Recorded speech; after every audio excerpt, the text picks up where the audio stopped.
He murdered no one kun walay bisan usang gipatay. Kini ang usa sa nahimong depensa ni Attorney Nicholas Kaufman, ang legal defense counsel ni former President Rodrigo Duterte kun Fprrd atol sa ulahing adlaw sa confirmation of charges niini sa International Criminal Court kun ICC kagahapon, Pebrero 27, 2026 adlaw nga Biyernes. Sumalag ang Kaufman nga kung sad-an ang kanhi presidente kinitungod sa mga pinulungang gigamit niini og dili sa pagpatay.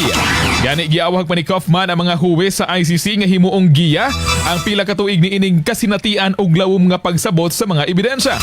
Lakip sab sa closing statement niya ang pag-awhag nga dili na kumpirmahon pa ang charges sa kanhi presidente ingon man pabaliko na sa nasod og papuy-on og malinawon sa syudad sa Davao. Ato maminawon pamahayag ni Attorney Nicholas Kaufman. I ask you, I beg you not to confirm any of the charges. I ask you to let Rodrigo Duterte return to the Philippines, not to govern, but simply to let him live out the rest of his days in peace, in his humble dwelling in Davao. Sa pagkaroon, ipailawom na sa deliberasyon sa Pre-Trial Chamber 1 ang gipresenta sa duha ka kampo ug ipagula ang may mahimong desisyon human sa 60 ka mga adlaw.